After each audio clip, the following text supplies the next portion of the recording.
오늘은 이제 최근 조정을 거치고 있다고 판단이 되는 이 철강 섹터에 대한 얘기를 좀 해볼까 합니다.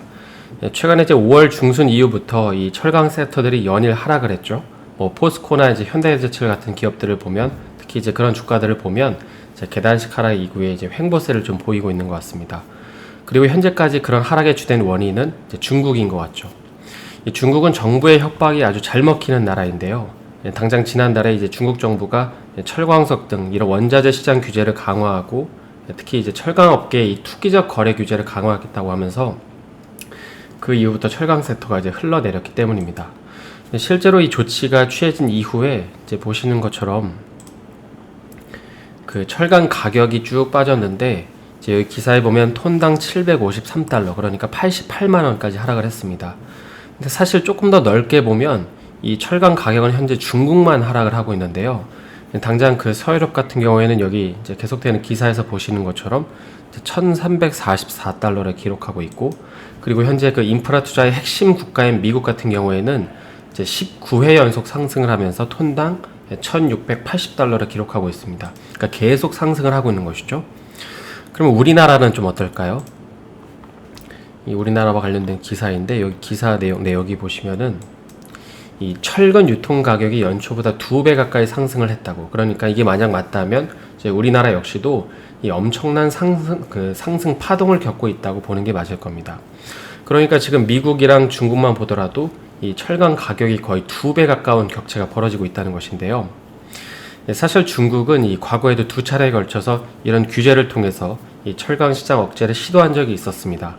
그 2016년의 경우 이제 이런 비슷한 규제책을 발표했는데, 그래서 그때도 한 2개월 동안 이 가격이 한 고점 대비 20% 정도 빠졌었고, 근데 2017년에는 아예 가격 조정이 일어나지 않다가 이제 올해는 그 규제 이후에 고점 대비 마찬가지로 20% 정도 하락한 상황입니다.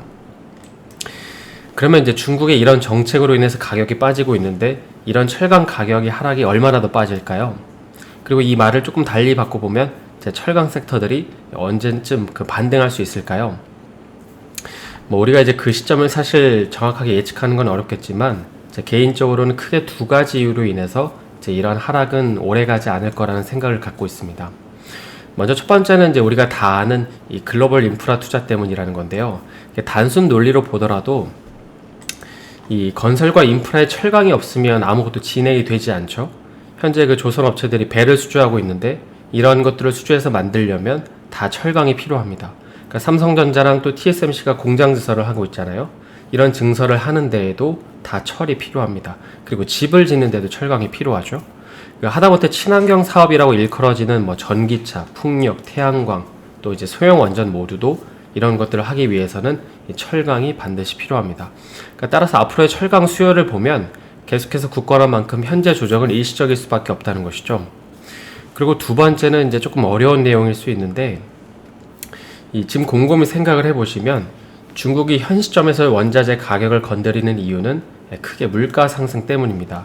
근데 물가 상승 추세는 사실 중국만 나타나는 게 아니라 전 세계적으로 나타나는 현상인 만큼, 이렇게 중국이 현재 인위적으로 가격을 막고 있는 데는 결국에는 한계가 있다는 것입니다.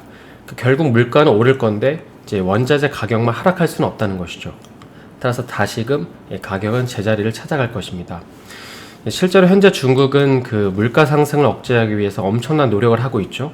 하지만 그럼에도 결국에는 조만간 이 물가 상승분이 소비자들한테 전가될 수밖에 없습니다. 사실 중국의 물가가 오르고 있다는 건 이미 일부 경제 지표들에서 드러났는데요. 당장 이제 최근 미국의 대중 수입, 그러니까 중국으로부터 수입하는 물가만 보더라도 많이 올랐기 때문입니다. 그러다 보니까 이제 지난 31일에 주말임에도 중국이 24년 말에 외화 예금 지급 준비율을 인상을 했다는 기사가 나왔는데요. 이게 내용이 조금 어려우실 수 있는데, 이 외화 지급률이라는 거는 시중 은행들이 이제 중앙은행에 일정 비율의 외화를 예치해야 하는 비율입니다. 그리고 이 비율이 이제 높아졌다는 거는 이제 은행들이 중앙은행에 예치해야 할 외화가 늘어났다는 거고, 그리고 이 말은 늘어난 예치율만큼 이 외화가 묶여 있다는 걸 의미하죠. 그러면 이제 환율이 안정이 됩니다. 그러니까 예를 들어서 내가 100의 외화를 가지고 있었는데, 그동안에 이 중에 5%를 예치하고 남은 95%를 쓸 수 있었는데, 근데 이제는 이게 7%로 올라갔으니까 이제는 93만큼만 쓸 수 있다는 것입니다. 그러면 이제 시장에는 이 원래 2%만큼의 유동성이 더 풀렸어야 되는데 이만큼이 이제 중앙은행으로 회수가 되는 것이죠. 아무튼 이번 조처는 이 급속도로 진행되고 있는 위안화 강세 흐름에 제동을 걸었다는 시각이 우세합니다. 그러니까 사실 그동안 중국은 이 내수 진작을 위해서 어느 정도 강세, 그러니까 위안화 강세를 용인했잖아요. 근데 그 속도가 매우 빨랐습니다. 그래서 당장 여기 차트를 보시면 이게 이제 지난 몇 달간 그 달러 대비 위안의 가치의 차트인데 이제 보시는 것처럼 이게 4월인데 4월 이후에만 지금 3% 올랐고 또 5월 대비해서는 이제 엄청나게 올랐죠. 그리고 작년 대비해서 보면 뭐 말도 안 되게 올랐습니다. 그러면 이제 앞으로 철강 가격은 어떻게 될까요? 뭐 이제 종합을 해보면 이 앞선 첫 번째 이유 때문만이라도 이 상승 추이를 보이지 않겠나 싶다는 게 결론입니다.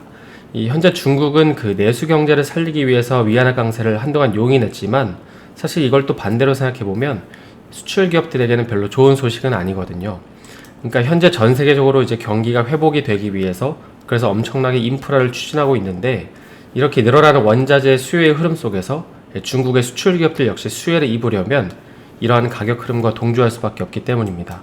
그러니까 내수 경제 활성화로는 이제 한계가 있다는 것이죠. 다만 중국은 그 시점이 지금은 아니라고 보는 것 같습니다. 그리고 이제 위안화 강세를 계속 이렇게 냅두는 것도 별로 좋은 선택이 아닌 게 이제 사실 그동안 이제 위안화 강세는 뭐 미중 무역 관련해서 이제 잘 알고 계시는 분들도 있겠지만은 이 강세가 진행이 되면 수입 제품의 가격을 떨어뜨리기 때문에 이제 중국의 내수 경기의 부양에 도움이 되었지만 이제 그에 못지않게 사실 이 외국인의 자금도 굉장히 많이 늘어났거든요. 그리고 그 돈 중에 상당 부분이 이제 여기에 들어갔었는데 그러다 보니까 이런 기사들이 나오기 시작합니다. 이건 뭐 이제 전 세계적으로 돈이 많이 풀려서 그런 것도 있겠지만 어쨌든 이렇게 자산 가격들이 펌핑이 되면 최악의 경우 중앙정부는 금리를 올려야 할 수밖에 없겠죠. 그런데 현재 중국 정부는 금리를 올리기가 녹록치 않은 상황입니다. 바로 이제 이런 이유 때문인데요. 그러니까 부실 기업들이 너무 많기 때문입니다. 만약에 이런 상황에서 금리를 올리면 이런 부실 기업들이 이 조달 금리를 감당할 수 있을까요? 여기저기서 터질 겁니다. 그렇기 때문에 이제 제일 베스트는 사실 중국 정부가 원하는 수치가 맞춰진 다음에 이제 금리를 올려야 되는 거고, 분명한 건 그 시기를 이런 원자재 가격이나 이런 부동산 가격들이 뭔가 인위적으로 조절해서는 안 된다는 것이죠.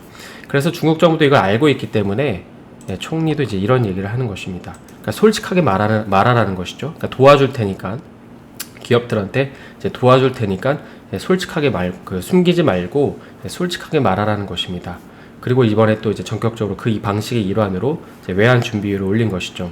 그 현재 원자재 고점이 어디인지에 대한 의견이 분분하지만 분명한 건 이런 인위적인 개입이 없다면 이 원자재 사이클은 제 앞에 살펴본 이유 때문만이라도 조금 더 지속이 되지 않을까 싶긴 합니다.